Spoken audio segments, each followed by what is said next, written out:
ട്രാവലിവിന്റെ പുതിയൊരു വീഡിയോയിലേക്ക് ഏവർക്കും സ്വാഗതം. ബ്രിട്ടീഷ് ഭരണകാലത്ത് നമ്മുടെ നാട്ടിലെ വിലപ്പെട്ട പലതും നിർബാധം കൊള്ളയടിച്ച് ബ്രിട്ടനിലേക്ക് കടത്തുവാൻ വേണ്ടി അവർ നമ്മുടെ നാട്ടിൽ റോഡുകളും പാലങ്ങളും റെയിൽവേ ലൈനുകളും ഫാക്ടറികളും ഒക്കെ സ്ഥാപിച്ചു. പക്ഷേ അവയിൽ പലതും ഇന്ന് നമ്മുടെ നാട്ടിൽ അവശേഷിക്കുന്നുണ്ട്.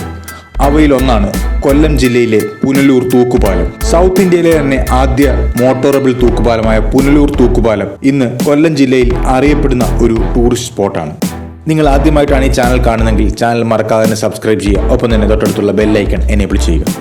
കൊല്ലം ജില്ലയുടെ പ്രവേശന കവാടമായ പുനലൂർ പട്ടണം പ്രധാനമായും തമിഴ്നാടുമായുള്ള കച്ചവടത്തിന്റെ പ്രധാന മാർഗമായിരുന്നു. തമിഴ്നാടുമായി വാണിജ്യ വ്യാപാര ബന്ധം മെച്ചപ്പെടുത്തുവാൻ വേണ്ടി പുനലൂരിൽ നിന്ന് തമിഴ്നാട്ടിലേക്ക് ഒരു മാർഗം ആവശ്യമായിരുന്നു. ഇതിന് തടസ്സമായി നിന്നത് കാഴ്ചയിൽ ശാന്തമായി ഒഴുകുകയും എന്നാൽ ശക്തമായ അടിയൊഴുക്കും നീരൊഴുക്കുമുള്ള കല്ലടയാർ കടക്കുക എന്നതായിരുന്നു. അതിശക്തമായി ഒഴുകുന്ന നദിക്ക് കുറുകെ സാധാരണ പാലം പണിയുക എന്നത് അക്കാലത്ത് നന്നേ ബുദ്ധിമുട്ടായിരുന്നതുകൊണ്ട് ഇരു കരകളെയും തമ്മിൽ ബന്ധിപ്പിക്കുന്ന തൂക്കുപാലം എന്ന ആശയം ഉരുത്തിരിഞ്ഞു വന്നു. കല്ലടയാറിന് കുറുകെ പുനലൂരിനെയും തമിഴ്നാട്ടിലെ ചെങ്കോട്ടയും റോഡ് മാർഗം ബന്ധിപ്പിക്കുവാൻ ഒരു തൂക്കുപാലം സ്ഥാപിക്കുവാൻ തിരുവിതാംകൂർ രാജാവായിരുന്ന ആയില്യം തിരുനാൾ രാമവർമ്മ അനുവാദം നൽകി. ഇതനുസരിച്ച് ദിവാനായിരുന്ന നാണുപിള്ള മുൻകൈയെടുത്ത് തൂക്കുപാലം നിർമ്മിക്കുന്നതിൽ വൈദഗ്ധ്യം തെളിയിച്ച ബ്രിട്ടീഷ് എഞ്ചിനീയർ ആയിരുന്ന ആൽബർട്ട് ഹെൻറിയെ പാലത്തിന്റെ മേൽനോട്ടം ഏൽപ്പിച്ചു. 1871 പാലത്തിന്റെ പണികൾ ആരംഭിച്ചു. ഇതിനായുള്ള യന്ത്രഭാഗങ്ങളും സ്റ്റീലും സ്വിറ്റ്സർലൻഡിൽ നിന്നും പായ്ക്കപ്പൽ മുഖേന കൊല്ലം തങ്കശ്ശേരി തുറമുഖത്ത് എത്തിക്കുകയും അവിടുന്ന്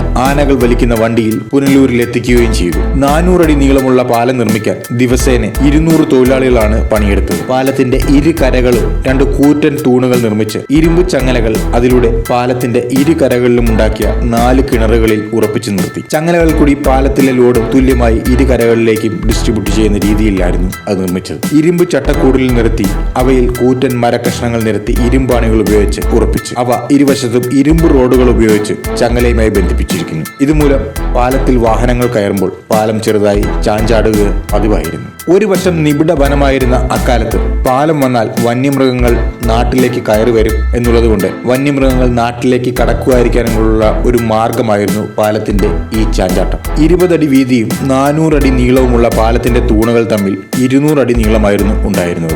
ഇരു കരകളിലും 100 അടി വീതം നീളവും ഉണ്ടായിരുന്നു. കല്ലുകൾ അടുക്കിയുള്ള പാലത്തിന്റെ തൂണുകളിൽ നിർമ്മാണം പൂർത്തിയാക്കിയ 1877 എന്ന വർഷവും തിരുവിതാംകൂർ ശംഖുമുദ്രയും ഇപ്പോഴും കാണാം. 1877 പണികൾ പൂർത്തിയായെങ്കിലും പാലം പൊതുജനങ്ങൾക്കായി തുറന്നു കൊടുത്തത് 1880 ആയിരുന്നു. ആയില്യം തിരുനാൾ മഹാരാജാവായിരുന്നു പാലം ഉദ്ഘാടനം ചെയ്തത്. എന്നാൽ തൂക്കുപാലത്തിന്റെ ഉറപ്പിനെ കുറിച്ച് ജനങ്ങൾക്കുണ്ടായിരുന്ന സംശയം മാറ്റുവാൻ വേണ്ടി എഞ്ചിനീയറായ ഹെൻറി തന്റെ കുടുംബത്തോടൊപ്പം ഒരു ബോട്ടിൽ പാലത്തിനടിയിൽ നിലയുറപ്പിക്കുകയും ഈ സമയത്ത് 6 ആനകളെ പാലത്തിൽ നിരത്തി നിർത്തുകയും ചെയ്തതോടുകൂടി ജനങ്ങൾ ഈ പാലം ഉപയോഗിച്ചു തുടങ്ങി. കാളവണ്ടികളും കുതിരവണ്ടികളും മോട്ടോർ കാറുകളും അടക്കം ഈ പാലത്തിൽ കൂടി കടന്നുപോയിട്ടുണ്ട്. കാലം മാറിയപ്പോൾ തമിഴ്നാട്ടിൽ നിന്നും നിരവധി കച്ചവടക്കാർ ഈ വഴിയിൽ കൂടി വന്നുപോയി. അവരിൽ നിരവധി പേർ പുനലൂരിൽ തന്നെ സ്ഥിര താമസമാക്കുകയും ചെയ്തതോടുകൂടി പുനലൂരിൽ തമിഴ് കൾച്ചറും ഉണ്ടായി. 1970 സമീപത്തായി കൊല്ലം മധുര ദേശീയപാതയുടെ ഭാഗമായി പുതിയ പാലം വന്നതോടുകൂടി പാലം ഗതാഗതത്തിന് ഉപയോഗിക്കാതായി. മാത്രമല്ല പാലത്തിലൂടെ വാട്ടർ അതോറിറ്റി സ്ഥാപിച്ച കൂറ്റൻ പൈപ്പിലൂടെ ക്ലോറിൻ വെള്ളം ലീക്ക് ചെയ്തത് മൂലം പാലത്തിലെ തടിയും ഇരുമ്പും നശിച്ചു തുടങ്ങി. അങ്ങനെ വിസ്മൃതിയിലാണ്ട് ഉപയോഗശൂന്യമായ പാലം സംരക്ഷിക്കുവാൻ കുറെ ആളുകൾ രംഗത്തെത്തി.